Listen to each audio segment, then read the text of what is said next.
know this. Two of our members are the Texava Council, are leaving council as of May 1st. We want to express our appreciation to them. One is Dr. Manish Vaida, if you would come, please. He's been president in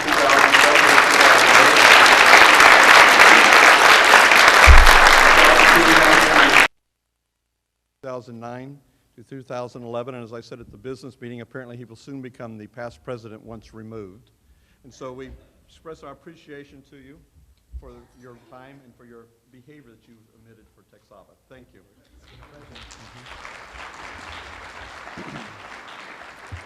The other person who is leaving council is Dr. Anna Petersdottir, if she would join us here. I don't know where she is. Oh, she's shy. She has been a Texava Executive Council member from 2008 to 2011. She's also previously medaled in the Olympics for Iceland in the floor exercises, I understand. So we express our appreciation to you for your services, for your investment of time and behavior in Texava, and thank you so much. She also is the incoming. She stuck the landing.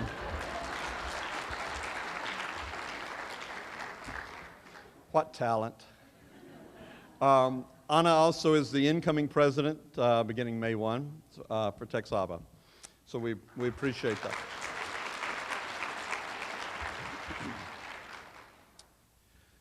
At this point, we'd like to acknowledge some pioneers in behavior analysis in Texas, 3 of them. 3 men who were in Texava, in Texas even way before Texava. They are men who have donated, who made great contributions to the field in Texas. In particular, we're honoring them for that tonight. But people who were here when there were very few behavior analysts around to talk to. There was no professional organization. They persevered in their work. And many of us are in the field now because of their work. So the first person we'd like to honor is one of the first of 3 pioneers in behavior analysis. Susan, if you could come. The award for Pioneer in Behavior Analysis was for Dr. Don Whaley. There we go.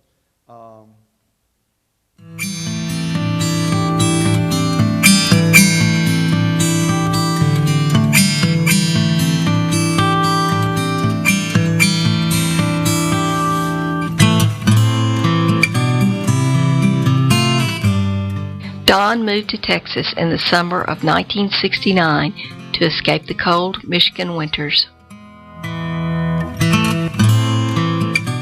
With his family and graduate students Bob Hall, our electronics man, Moira MacArthur Whitehouse, and Judy Stowe, it didn't take Don and his team of 3 long to bring changes to the University of North Texas Psychology Department. Suddenly, students were packing his classes, sitting on the floor and standing in the hall to listen to his lectures. New learning opportunities appeared.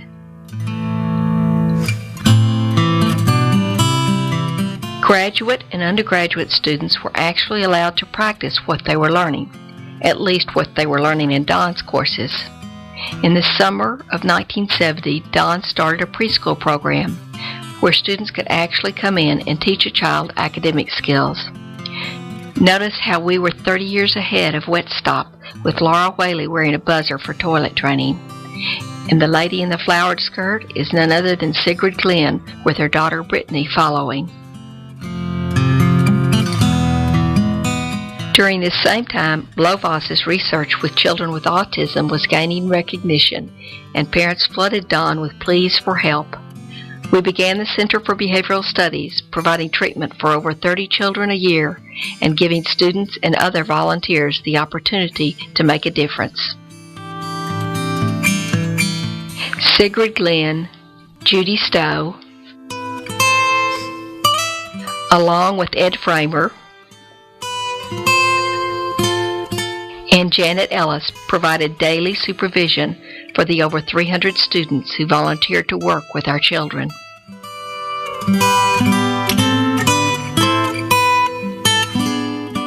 We were also given the opportunity to become a program and eventually a department in the School of Community Service. And of course, when you work with students, you suddenly encounter a different population seeking a better, happier life.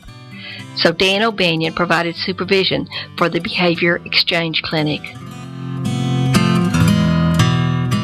Students, friends of students, family members, and people off the street came seeking assistance for a multitude of problems. In exchange for counseling, these individuals joined our graduate and undergraduate students to work with our children.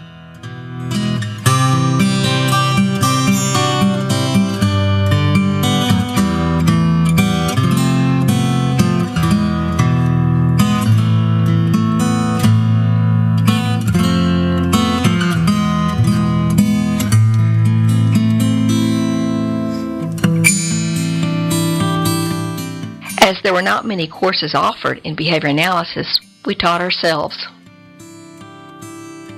even having Sunday afternoon seminars. Other programs were implemented, including Survival House, a residential facility for teenagers based on the Achievement Place model, and educational programs for typically developing children using direct instruction. Every Christmas, parents of our children would provide a celebration luncheon for over 300 people. Don, in collaboration with Dick Malott, published numerous books on behavior analysis. And Don even sent some of his students to Western Michigan for further education, including Earl Johnson and Hank Slinger. Okay, Hank actually was an SMU student who supervised an autism program, but we still count him as one of us. Don wasn't much for formal wear, but this is the one time he did actually wear a tux. He loved to sing and play his guitar.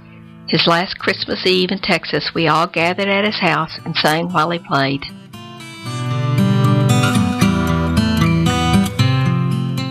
"1983 was Don's last ABBA. His intellect, humor, and caring for other people is remembered by all who knew him.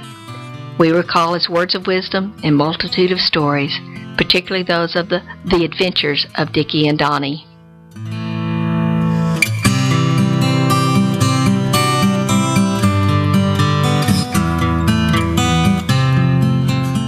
Although Don passed at the age of 49, his messengers to the future he did not see are still spreading the word. Better living through behavior analysis.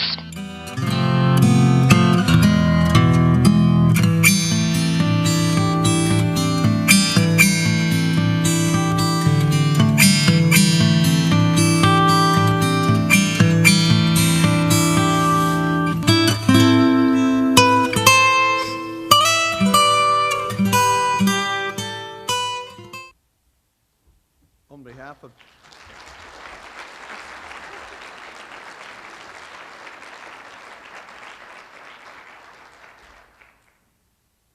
Thank you. On behalf of Texas Association for Behavior Analysis, we recognize Donald L. Whaley, PhD as a pioneer in behavior analysis in Texas, for having been one of the first leaders, teachers, and researchers in behavior analysis in Texas. And receiving the award for him is Susan Miller.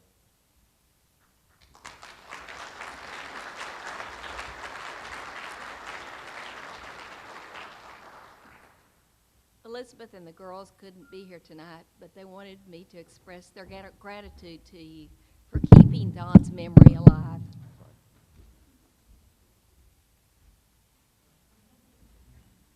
Thank you.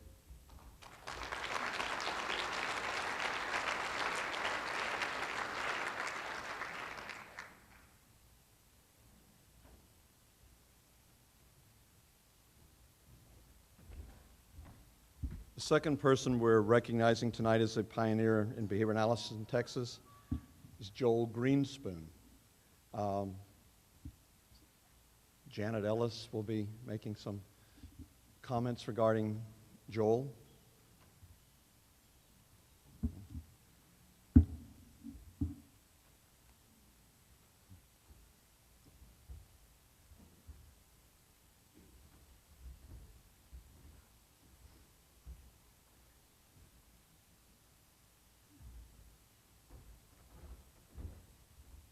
I don't want you to think any of this is original with me. Joel G. was somebody that anyone who knew him cared a lot about him.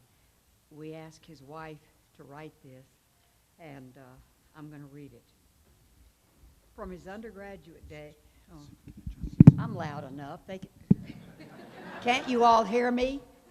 Okay. Outside voice, Janet. That's the only voice. Okay. From his undergraduate days, Dr. Greenspoon was interested in the learning process. In graduate school, he was steered to Indiana University, where B.F. Skinner was the chairman of the psychology department. There, his work became firmly rooted in scientific methodology and a lifelong involvement in behavior analysis.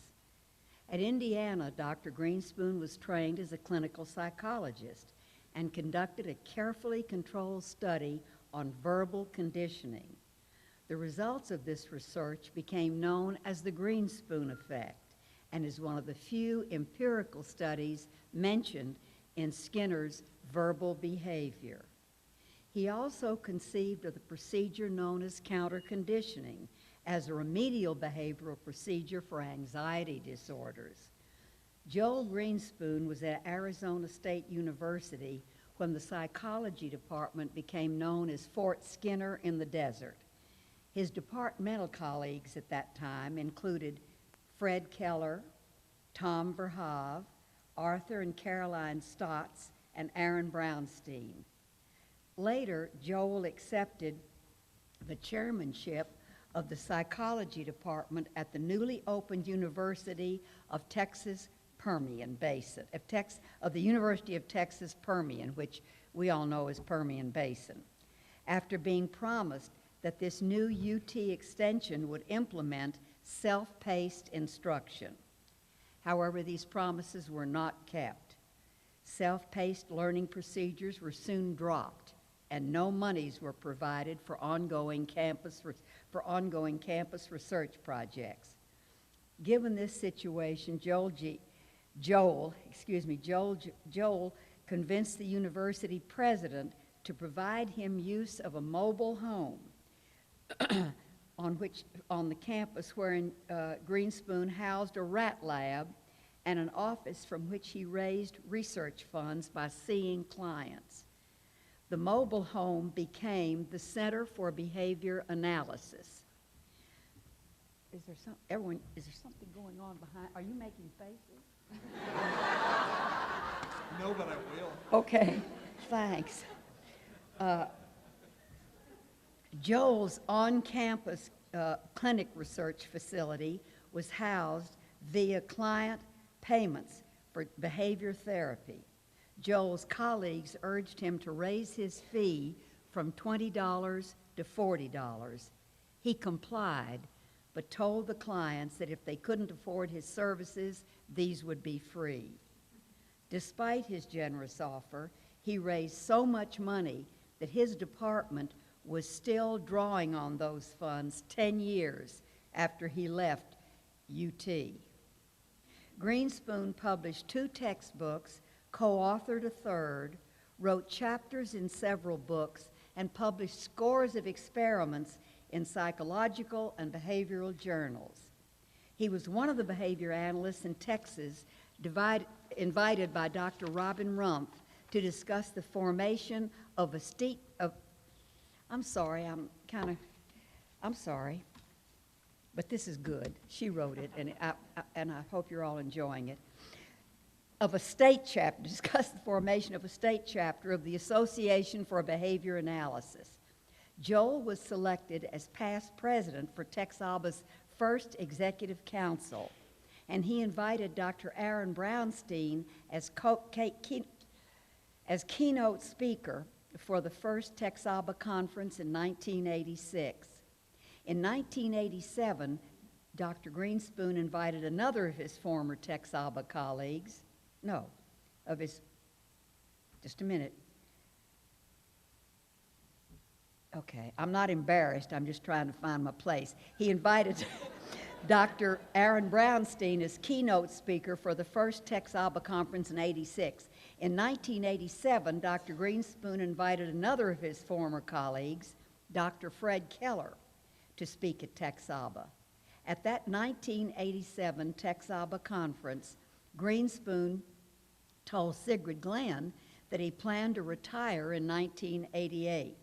Sigrid invited him to join the Department of Behavior Analysis with an office and the title of visiting research professor.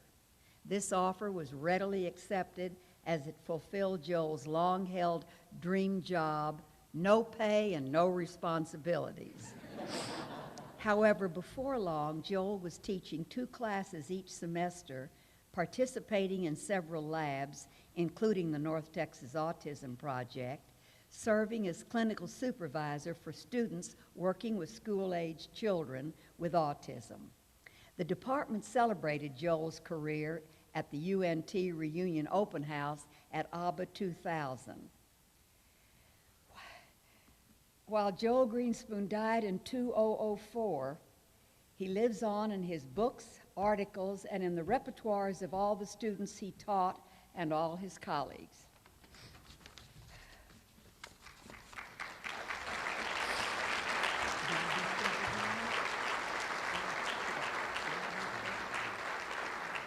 Janet will be accepting this award from Tex Aba for Joel Greenspoon. He's recognized again as a pioneer in behavior analysis, having been one of the first leaders, teachers, and researchers in behavior analysis in Texas. Thank you. Thank you. I'm sure Alice would want all of you to know how much she appreciates this and how much it will mean to him and all his children and grandchildren. Okay. Thank you.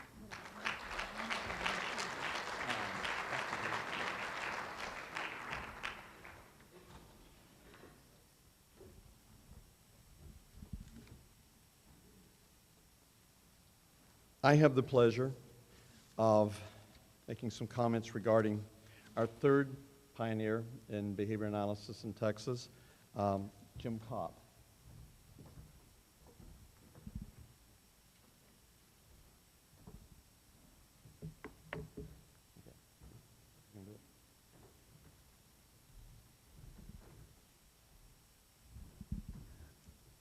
It's an honor for me to get to present the award, which honors my mentor, Jim Kopp.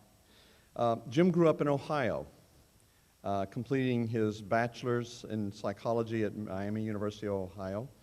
Though the studies there were interrupted for a few years by his stint in the U.S. Marine Corps. Eventually he decided, I guess, to come back to finish his degree. And while he was there, met a professor who was his mentor, who apparently informed Jim that he seemed to be pretty good at this science of behavior thing, and suggested that he should go to and get graduate education at the University of Michigan. That he did.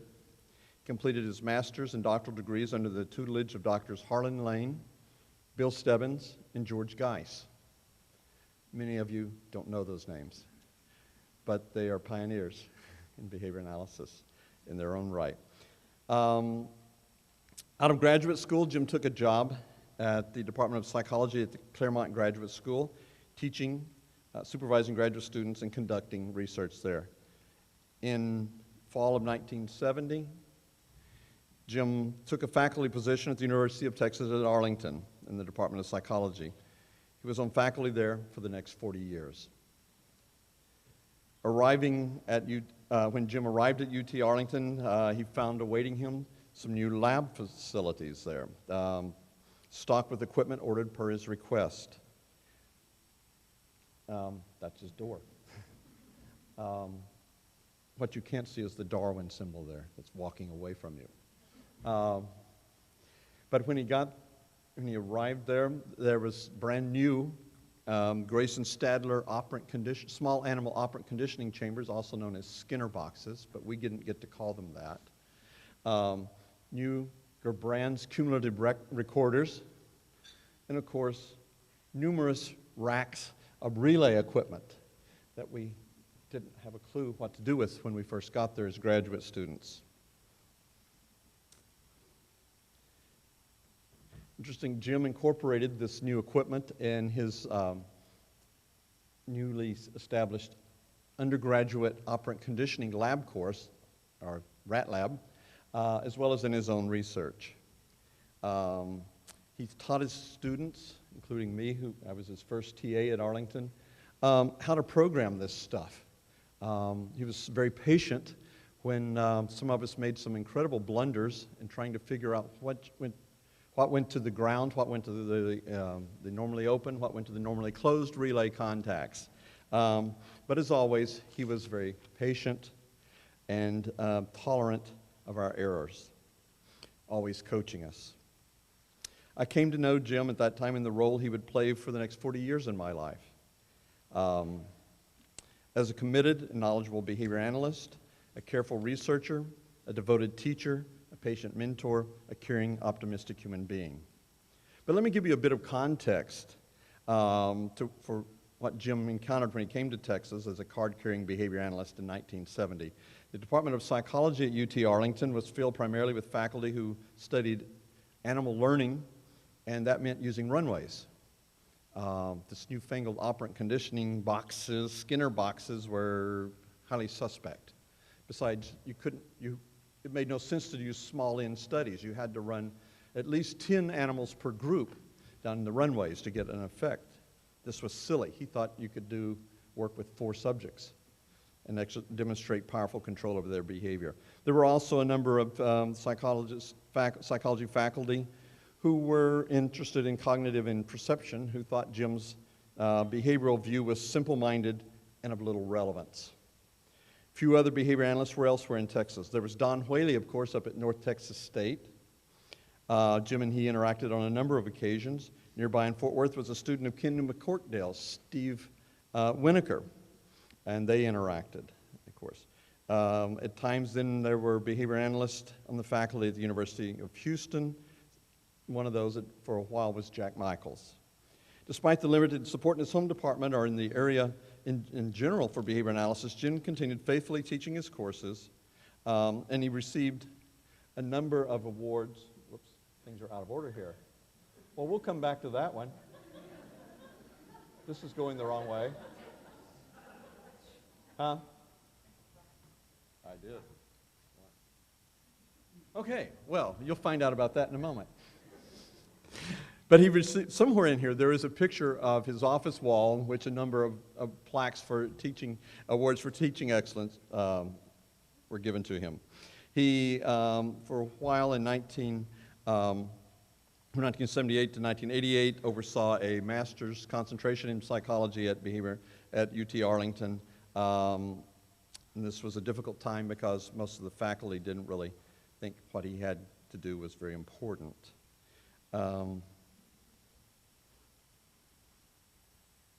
Things are out of order, but I'll talk about them in the order they appear. During the time his research involved people with a number of subjects from a number of different species. One of his students did some research on avoidance learning with rattlesnakes. Look, I guess, is that pushing by itself? No. Rattlesnakes, looking at avoidance behavior with light avoidance. There we go. Rattlesnakes. There was only one study done along that line. It wasn't, not many people wished to extend that research. I didn't. Okay. He also did research with operant conditioning in crickets. A lot of people don't know that. Unfortunately, he never published it. I had the privilege of going with him to the bait shop to pick up a load of crickets that we then kept in a museum, an aquarium, put pieces of apple and potato in there for them to eat, and then occasionally would take them out one at a time and put them in their own cricket operant chamber made from just small plastic boxes that we opened and put a hole in it and put a piece of wire in there, twisted together, and they would bump up against it, and it would activate a relay, which then presumably sounded similar to a stridulation, shall we say, of other crickets. and found, in fact, when you did the yoke controls, that crickets also engaged in operant behavior. He did the research with babies, particularly some work with infant operant vocalizations. Rats, of course, lab rats, we all know and love. With students. And then there were some more contemporary ones also, students. So he was interested in operant behavior across a number of species.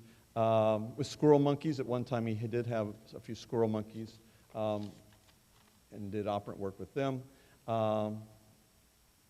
And his last subject that he studied most were zebrafish.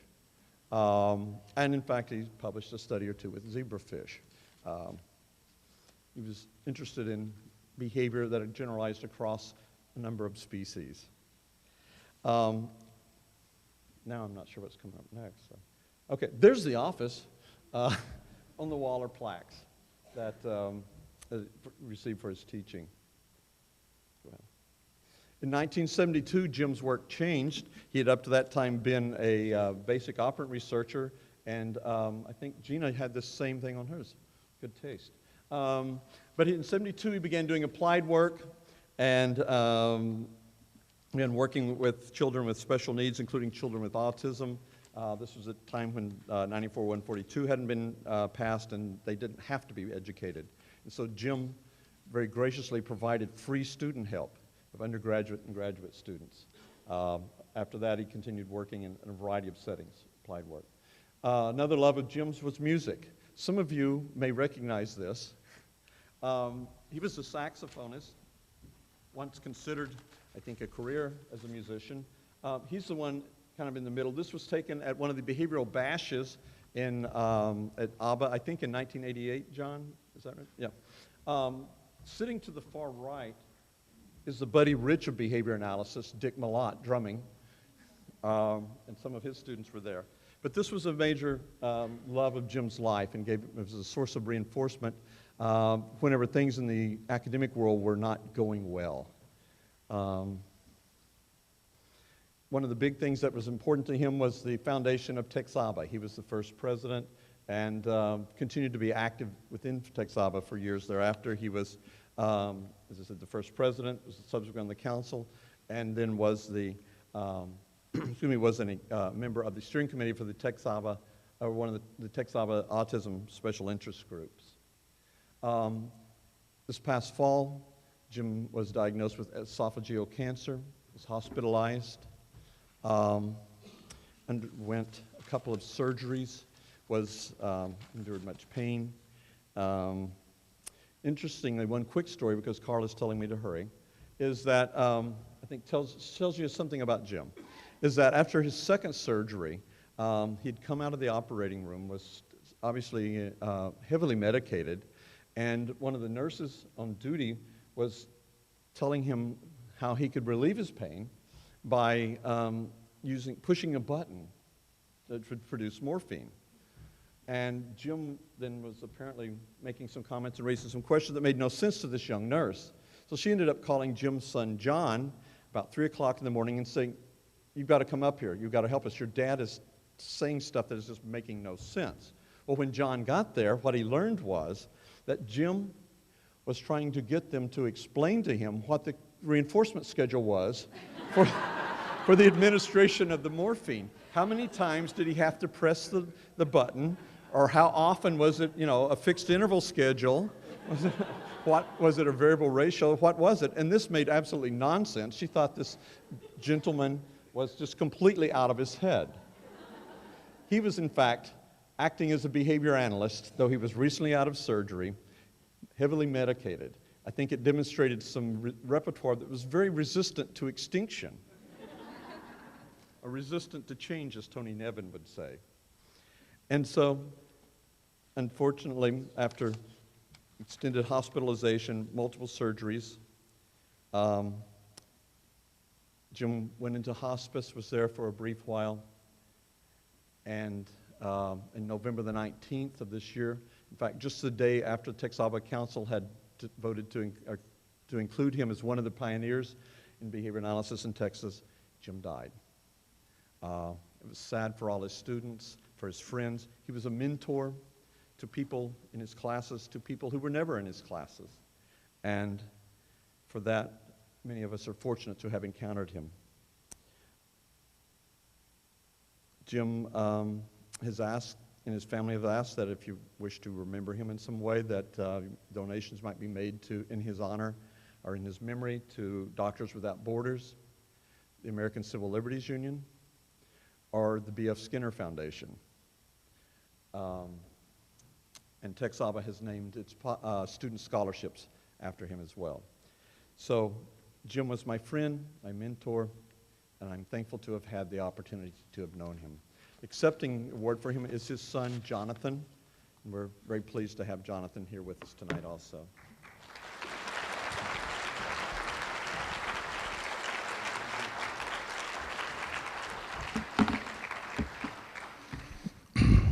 Yeah, I also kind of have a big voice, so I'm not too worried about the microphone. It's traditional in a situation like this for somebody at a podium like this to say that, you know, they're very honored to be here. I'm going to say that, but I'm also going to really stipulate that I'm really honored to be here on my father's behalf. I think I'm the only person up at this podium tonight who's not actually a professional behaviorist, but more of a hereditary behaviorist. But I'm particularly honored that Gordon asked me to come up and say a couple words, because I think there's some things that I would like to communicate to you folks in particular on Dad's behalf. As Gordon mentioned, my father was a very passionate, I guess you could call him an idealist, but he was very much an idealist, really explicitly rooted in a scientific method. And he was a passionate behaviorist. We used to talk a lot about it. I'm very grateful that I had the kind of relationship with my father where I could really talk to the man. And he explained to me on many occasions that he felt that the field of psychology today is very much analogous to the field of medicine in, say, the 19th or even the 18th century. That there were some scientists trying to practice scientific medicine, but there were a lot of quacks, well-meaning but superstitious practitioners of traditional medicine, and that if you were a person who was ill in those times, it might be very difficult for you to get decent care that was actually going to help you. If you had malaria in the 18th century, you might be in trouble if you get somebody who's going to put leeches on you as opposed to, you know, telling you to be careful what kind of water you drank or stay away from mosquitoes. The reason why I bring that up is that my father believed passionately that, you know, we're working towards a better world, and that behavior analysis was very much part of that. That today we're living in a world where we suffer terribly from, I think what Murray Sidman referred to as coercion and its fallout, misapplied punishment, coercion, just a profound lack of understanding of how human behavior actually is shaped, how it actually works. And we have a lot of superstitious ideas that causes a lot of suffering. I'm not telling anybody here anything new. The reason why I bring that up is just that many times, you know, when my dad was really sort of in a bleak time, not getting support from the department, really sort of feeling a little bit, you know, possibly even hopeless, he would explain to me that it was going to be okay, because these ideas are in the world, and they're growing, and they're gaining steam, and they're spreading. And I can see that today. Dad was involved in Tech Saba in the very beginning, and to see the number of people in this room today is profound and very meaningful. I think it's also interesting that we're here in Texas. A little bit of family lore is that after Dad finished his postdoc in California and was looking for a faculty appointment, it came down to either Texas or Alaska. So This could have been a very different thing for me today. Probably wearing a lot more layers. But I just wanted to express, on my father's behalf, I think the gratitude that he would feel to everybody here, his colleagues of 40-plus years. He did the Rat Lab for 50 years, by the way. He ran that same Rat Lab class for 50 years. But also the younger people. Dewey Lee, I had the opportunity to have lunch with today, worked closely with my father, and people, obviously very young, taking up the torch of behavior analysis, running with it and expanding it, and kind of moving towards that better day that my dad envisioned, where, improving behavior, improving conditions, improving human existence wasn't so much sort of haphazard, superstitious, sort of an endeavor, but really could be a science, could really be done in an enlightened way. And all of you here today are part of that, and so I'm very, very honored to be accepting this. Thank you.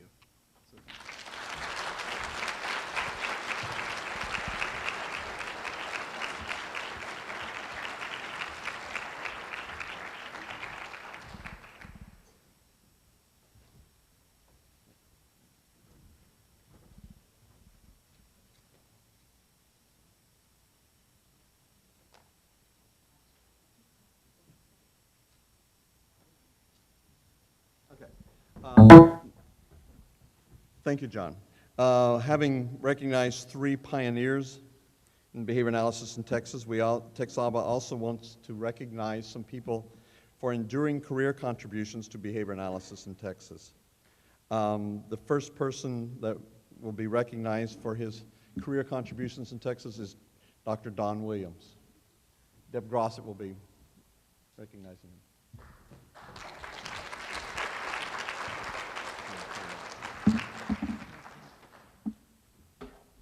Sorry, I think I might have jumped the gun in front of Sigrid. Sorry about that. You were right. Oh, okay. All right. It's a great honor for me this evening to be able to present this award to Don. I've known Don, well, I'm not going to tell you the number of years because it would age me. I'm going to tell you a little bit about Don, though. He's been a practitioner in the field for years, and actually, I asked him what he wanted me to say about him, so he sent it to me, so I appreciate that, Don. Oh, okay. Well, I did add a little bit more, too, just a little bit. Dr. Williams developed a certification program for behavior analysts at Richmond. This was Richmond State School, now Richmond Supported Living Center, and he used Borland and Smith text. It was a killer style of self-paced learning, and he made all of us pass it at 90%. We had to pass at 90% before he would even let us write a behavior program. I thought it was pretty strict, but it was okay because I went to Western, so, I liked it. He also developed study questions and made us go through JABA articles. He told me that he always looked for the best graduate students, and he always tried to keep at least 3 or 4 at Richmond to make sure that he had a good set of behavior analysts to run the programs. He typically would gather those from Drake and Western, Southern Illinois, University of Texas, at Arlington, Kansas, Auburn, North Texas, University of Houston at Clear Lake.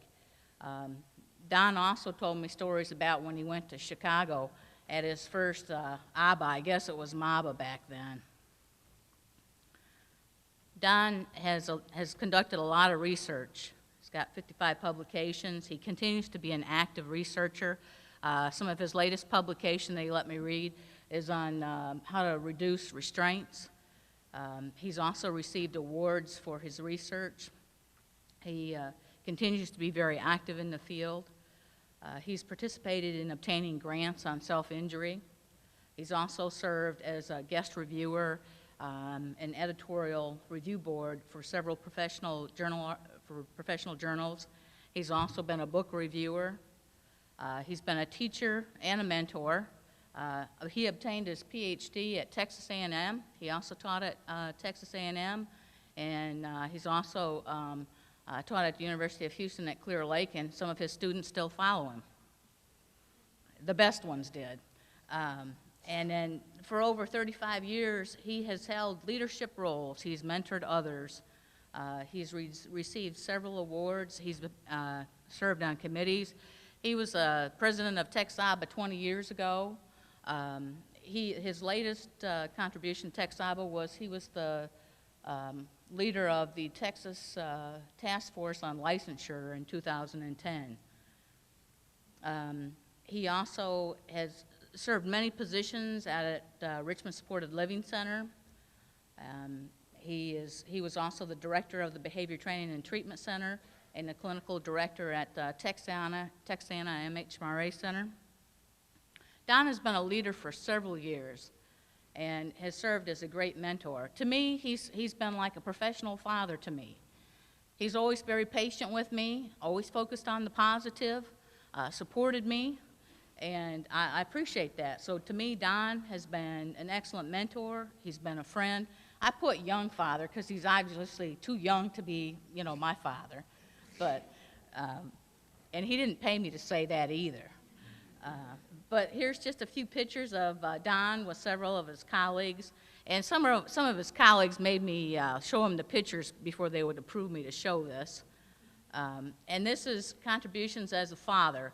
I think one of the best things that you can do is to be a father and contribute to your family and be a true leader, not only among your professional family, but your family that you support every day. Your daughters, your 3 lovely daughters, and your wife are here tonight, and I greatly appreciate them coming out to honor you, Don. So thank you.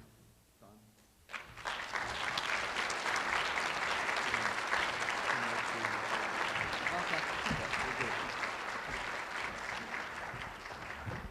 I got you a primary reinforcer, too. Oh, that's good. That's your secondary reinforcer there.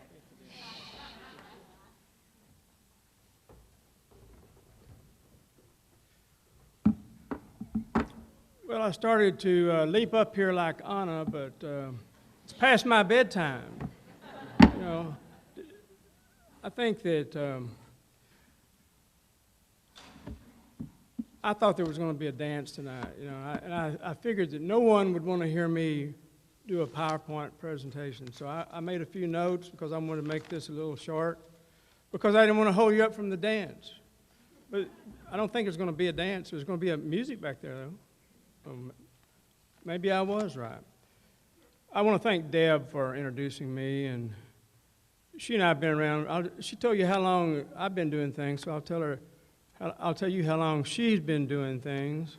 We've been friends for over 25 years, so maybe a big brother, but not a young father. I'll tell you, I worked with a lot of great teams of people in my career at the Richmond State School and Texana Center. And I want to mention specifically that in 1975, when I went to work at Richmond State School, I saw a real behavior analysis in action. I saw a guy named Sean Finnegan, who was a graduate of the UNT program, and he had a wonderful multi-handicap project. I saw people with tablets collecting data, bar graphs posted every day on the progress made.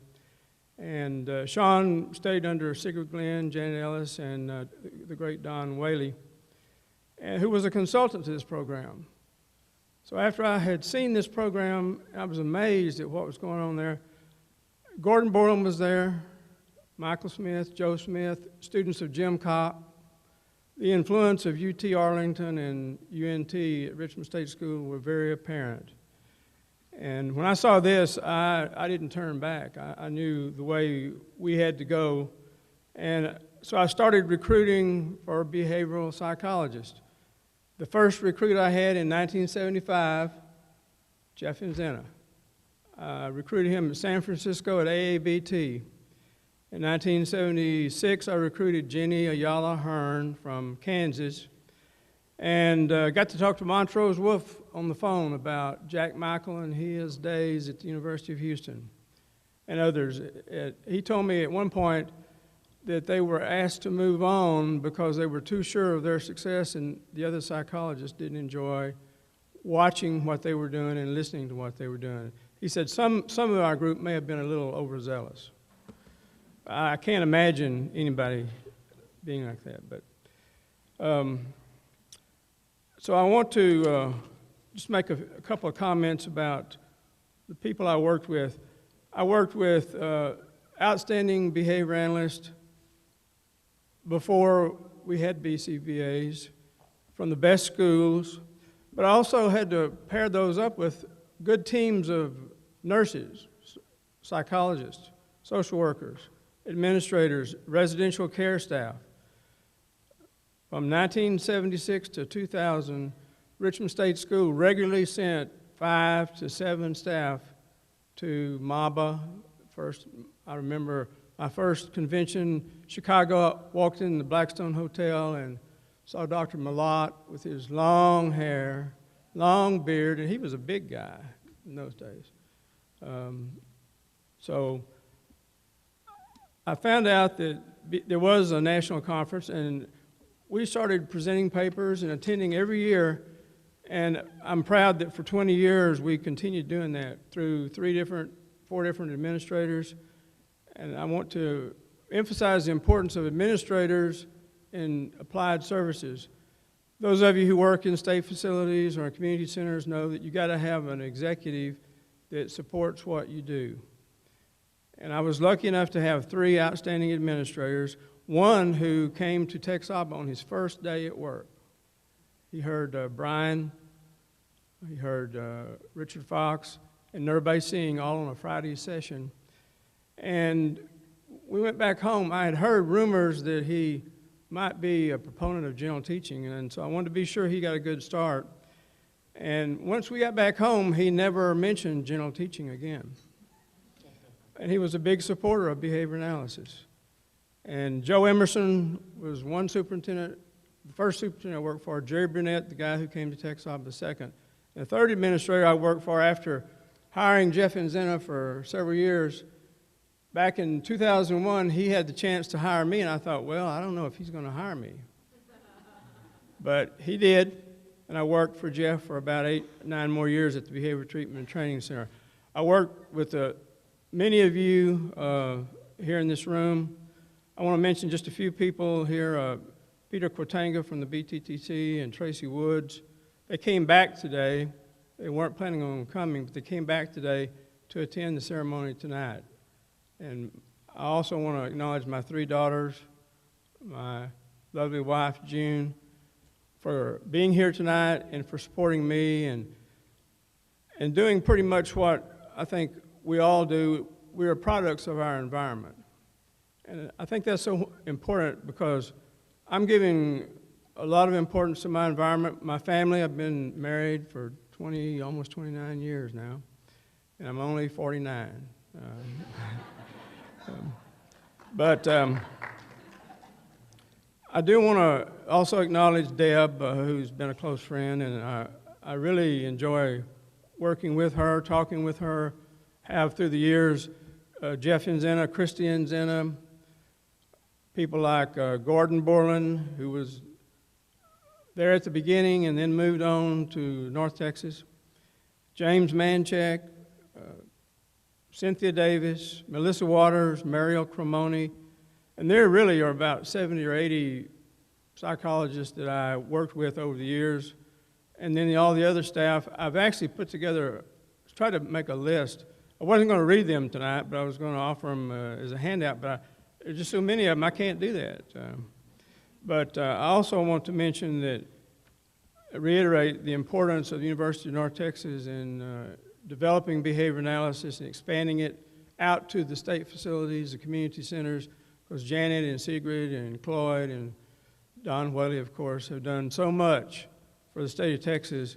And it's good, Manish, to have some older people around who do go to bed a little bit early. But I'm leaving this pretty much as it is, and I want to say that I appreciate all of you who've supported me through the years. I look forward to TexAba every year, and the people that I see there. I've worked with many of you, and I appreciate your support. I also want to thank Brian Awada, who's over there, who's been a longtime colleague and friend, for his support. And I think that probably there are a lot of people in this room that have influenced me. I think, in fact, probably most of you have. There's Julian Morris back there, too. I want to mention that he was back there a little earlier. I saw Julian. Yeah, there he is, from the University of North Texas. And if I overlooked anybody, I'm really apologetic about that. But I really think everybody at Tex Aba, even some of you I don't know, have contributed to my development, my support, my whatever achievement I accomplished. I don't feel like I did that alone. I had to do that through the influence of my environment. That includes you all and my family. So thank you very much.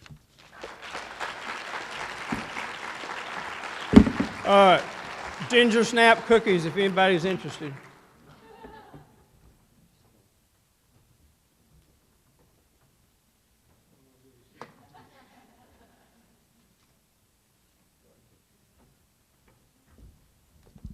I got cookies.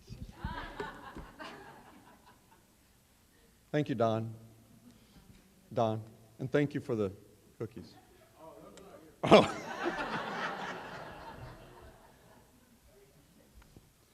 The second person, behavior analyst, that Tex Aba wants to honor for career contributions to behavior analysis in Texas is Sigrid Glenn. And Janet Ellis will be presenting her also, making some words. Without tears? Okay, this will be good. Janet without tears.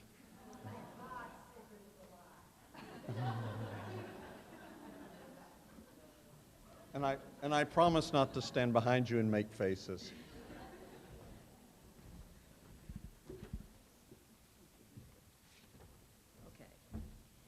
Trying to introduce Sigrid Glenn is difficult because anyone who doesn't know who she is, why we are honoring her, and why we should be honoring her, will probably not believe half of what we're going to describe. This woman's repertoire defies description, and behavior analysis owes you, Sigrid, a debt of gratitude that very probably is beyond the possibility of repayment.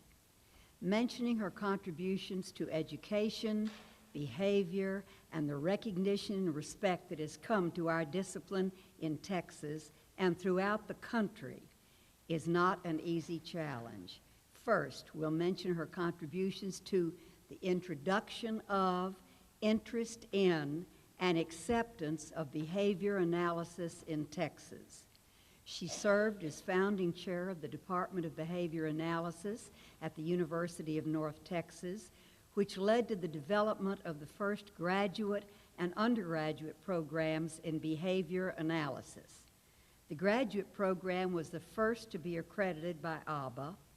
With her characteristic prescience for important developments in our field, Dr. Glenn, a charter certificate of the BACB, also led the UNT faculty in developing the first internet sequence of behavior analysis courses approved by the BACB.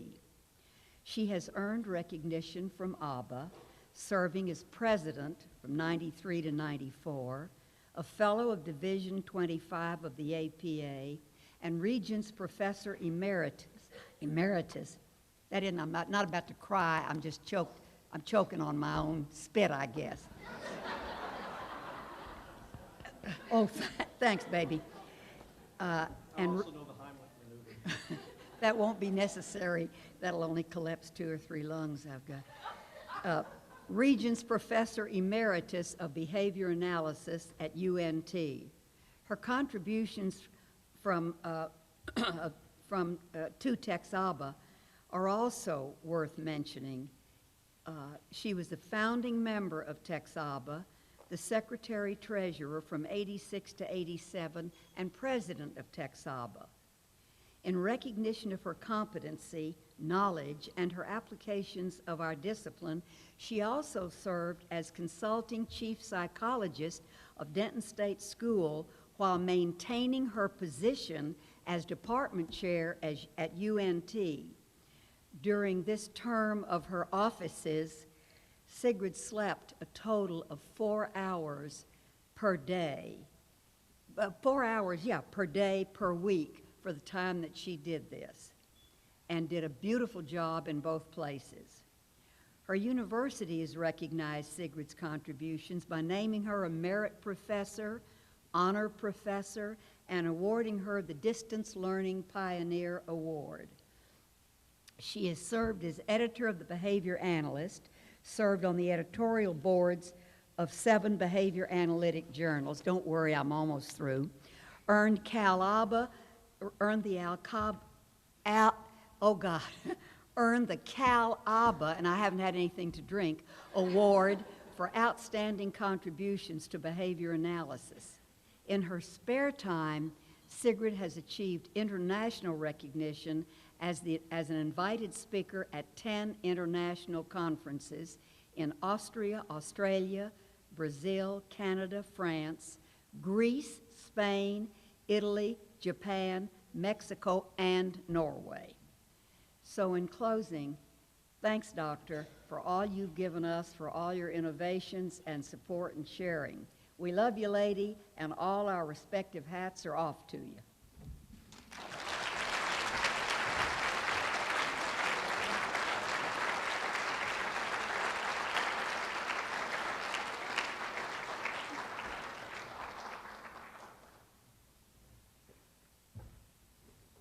Sigrid, for your contributions to your career to behavior analysis in Texas as a leader, teacher, and researcher, TxABA recognizes you and thanks you. Thank you, Gordon. Thank you.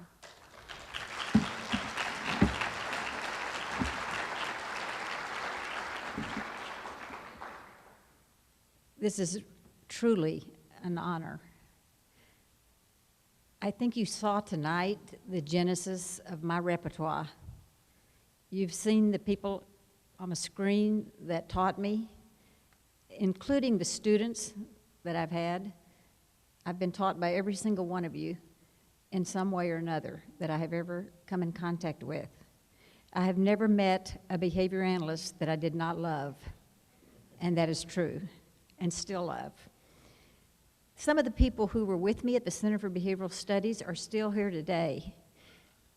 And I think this is amazing. This was 30 years ago, and we had no courses in behavior analysis because Don Whaley wasn't allowed to teach in a psych department after the first few years. So we basically learned only by doing. And it's a good way to learn, but I think courses are very important. I think the breadth of learning is far greater when you do something besides practice. You have to have the foundation. And the first course I ever took from Don Whaley, he said, I'm not going to teach you a bag of tricks.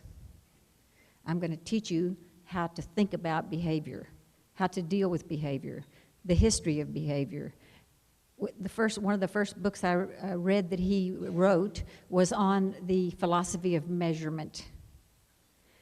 He was a scholar as well as a teacher and a wonderful clinician, a fantastic clinician. Some of the people here tonight that were with us at the Center for Behavioral Studies, and I think it's a tribute to his memory, are sitting here tonight. We have Janet Ellis, who you've just seen, who, well, without Janet Ellis, I'm not sure what would have happened in Texas, but in any case, she's here, and it has been instrumental all along the way in helping things happen. We have Betty K. Armstrong, we have Susan Rucker Miller, we have Ed Hutchison, we have Bill Buck, we have Hank Schlinger, we have Kristen Skausgard, we have Robin Rumpf and Marilyn Rumpf, and I'm sure I have forgot a number of other people who were at the Center for Behavioral Studies just because I didn't think to get their name down. So to them and to all of you, thank you so much.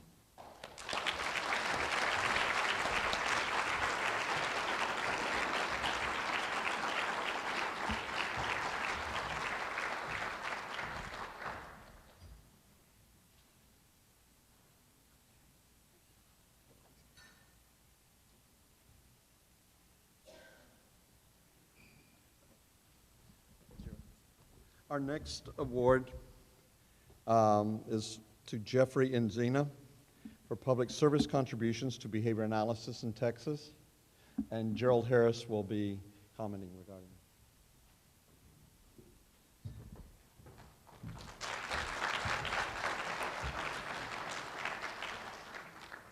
It's interesting. I've been sitting here watching the program and the presentations by people today. If you notice, the pictures and name Jeff Enzina came up quite a number of times. I've known Jeff for several years now, and as a colleague, and he's in the local Houston chapter, Lone Star ABA group with us there. And I've always been very impressed with him. Extremely professional, extremely intelligent, a gentleman, just an impressive guy. So he's getting an award this evening for public service contributions to behavior analysis in Texas, and I think that's very fitting. Jeff has worked at, well, as you've heard tonight, he's worked at the Richmond State School. He's worked at various Texana, BTTC, state organizations here in Texas. He's had 34 years of doing services for people with developmental disabilities. He's merged agencies. This guy knows more about how agencies and relationships and administrative and those kind of things go than I could ever even begin to imagine. I hear the word administration and I think, oh, there's a bean counter or somebody that doesn't work. I mean, at the university, if you don't think of administrators, what a pain of us trying to actually do something and help people. But that's not Jeff. Jeff does administrative things. He's done clinical work and still does, but he knows the administrative ends of things, and he's a man that truly, truly cares. I think that's one of the things that kind of attracted me to him, because those people are rare. He's not just into his job or what's in it for him. He cares about the people that he's trying to help. Okay? And he's actually a persistent kind of guy. So if he wants you to do something or somebody to do something, I mean, he's nice. He doesn't come up and slap you, but he just keeps after you till you finally go, okay, we'll do it. And he's used that to great advantage, I think, to help the people that need help, particularly in Texas over the years. He's not a braggart. You don't figure out, this guy works. We hear about people working hard, and I think to get these kind of honors and things that people are receiving this evening, it takes exceptional people working exceptionally hard. Jeff always looks so laid back, and he's kind of casual about stuff. The man puts in the hours. He works hard. He's thinking about this stuff all the time. He's working at it all the time. But he doesn't brag about it or whine about it. He just does it. It's just the way he is. So I'm very honored to be able to tell you some things about him today.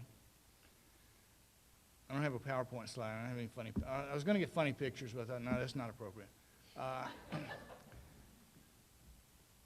All right, this is probably not appropriate either, but I can't stand it. It's been driving me crazy all week. Every time I see Jeff or think about Jeff, do you know who I think about?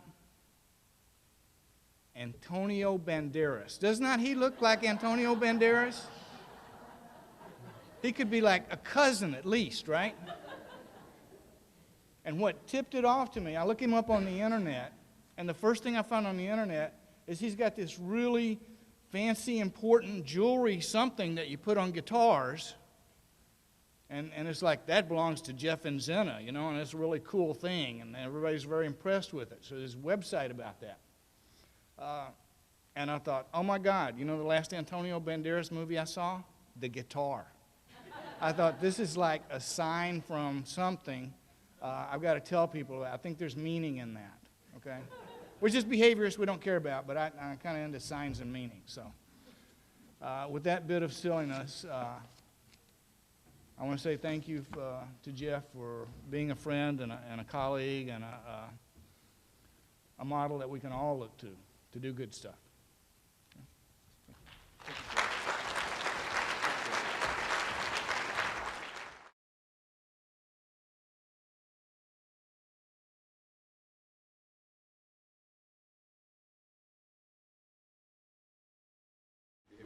Texas. Texava appreciates it. Expresses its appreciation. Thank you. Thank you, Dr. Harris. There's a lot of things I could talk about in my career here, but I think the things that I'm just interested in sharing with you today had to do with gaining funding for the field of behavior analysis in Texas. That when Gordon called me and told me that there was an interest in this award, I think that had much to do with it. I got real interested over 10 years ago in trying to gain funding for people with the credential of BCBA in Texas, because at that time no agencies recognized behavior analysts. The state funding didn't recognize behavior analysts, Medicaid didn't recognize them, insurance didn't recognize it, and that really didn't speak that well for our profession, and it was also made it real difficult to expand the profession in this state. Part of my interest had to do with the fact that I was an administrator at the time with a large agency that served about 1,500 people every day with developmental disabilities and across the 6-county area. And I employed about 20 BCBAs, but I never had all my positions filled. I had a hard time recruiting people to come to Texas, and the people that were educated in Texas at the time it was hard to get them to remain in this state. And I think in looking at the environment in this state, one of the biggest problems was our profession wasn't recognized in this state. So it was about 10 years ago, several of us made our first foray into that political arena of trying to get funding for behavior analysts, and we went and spoke to a Senate and House Joint Committee on Health and Human Services to try to convince them that the behavior analysts should be funded in their Medicaid program in Texas. And I think Dr. Harris was with us, Sigrid Glenn was with us, Christie was with us, and several of the members fell asleep, looked at their watches. We didn't get anywhere at all. And finally, after about 2 years of avoiding that topic, I realized that it might be easier to try to influence the people that wrote the rules rather than influencing the legislature to try to force people into recognizing our credentials. So luckily I'd worked in the state system and various systems through the state for 25 years at the time, and knew a lot of people, so I decided I would just get with the people that wrote the Medicaid regulations and try to influence them to recognize the credential of behavior analysts in Texas. And I introduced them to what the BCBA credential was about and the BACB was doing. I had Jerry Shook get with them, and lo and behold, they wrote behavior analysis, or the BCBA credential, into the Texas Home Living waiver. That wasn't what I asked for. I'd asked them to write it in a larger Medicaid waiver, the Home and Community-Based Services waiver, but they, I guess, were smarter than me and wanted to introduce it on a small scale to see what would happen and see if they could get away with it, which they did. And so I guess that was in 2004, BCBAs became eligible to receive reimbursement through the Texas Home Living Medicaid waiver. And then finally, the waiver that I asked for, they put that into law in 2008.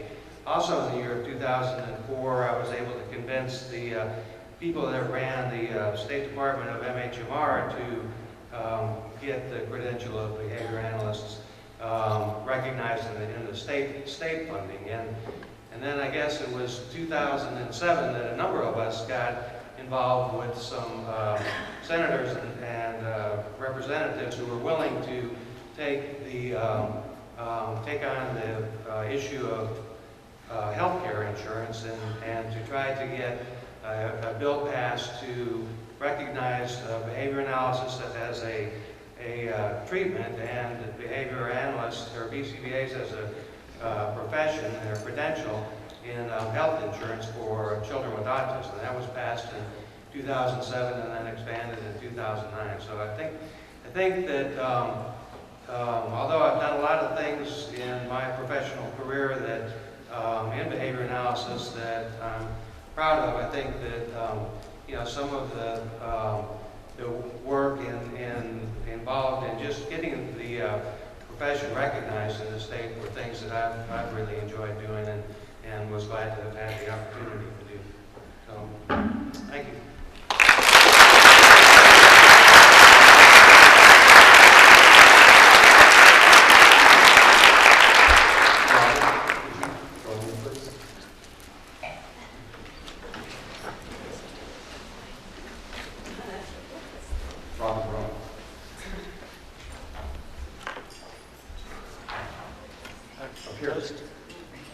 We got one thing here.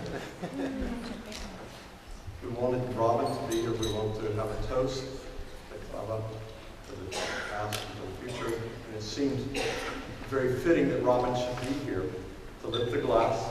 She was the one who wrote the Genesis letter, to whom we owe a lot, for setting the occasion for much of what we've done. And we thank you for that, Robin.